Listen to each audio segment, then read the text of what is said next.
Hi, Sophia.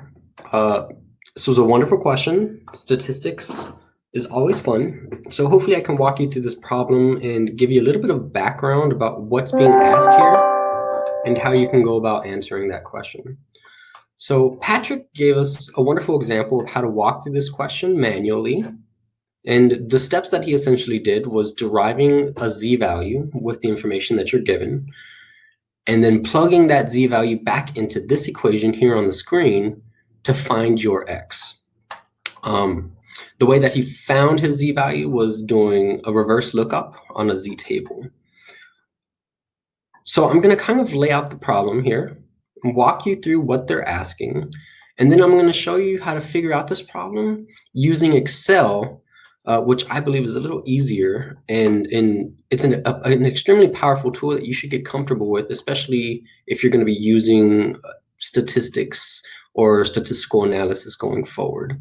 So here's kind of the background. We're given that we're trying to make up a team here, a team of people, extremely smart people with the top 10% of IQs. And then we're given that our population has a normal distribution of IQs with a mean of 110 and a standard deviation of 8.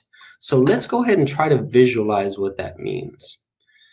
And bear with me, I'm not an artist, but it's the best I can do with a normal bell-shaped curve, which is what our normal distributions look like. And here's the mean. Make this line a little more defined, right? And our mean here, designated by mu, is 110. Right? And we know that we have these regular intervals of a standard deviation from the mean, right?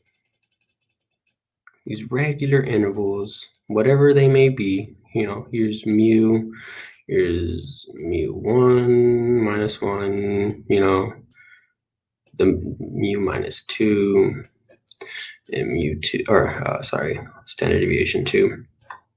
So we have all these regular intervals here from the mean of 8.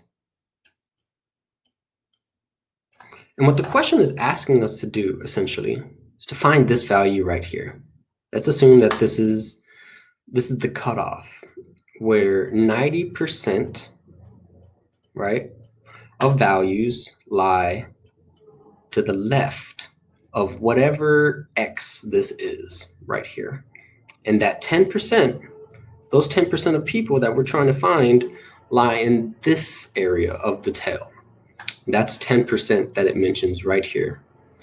So, like I said, Patrick gave us a wonderful example of how to go about this with pure grit and determination and looking back at the z-table for a 90% level, and then plugging that z into this equation to find x. What I'm going to do is I'm going to show you how to do that on Excel. So bear with me a little bit while I switch over my screens. And I have kind of set up the problem a little bit here for us. We know that our cutoff is 90%. We want 90% of the data or 90% of the population to be below our cutoff because we're only looking for the top 10. We know that our mean is 110 and we're given that our standard deviation is 8. So to find what x value correlates with a cutoff of 90%, you're going to do norm.in, INV, norm inverse, the probability, that's your cutoff, the mean you're given, your standard deviation you're also given, and there you go. So what this is telling us is that we have to have an IQ of 120 in order to make it onto this team. So I hope that has helped you a little bit. Good luck, and if you have any questions, make sure to drop me a message. Thanks, Sophie.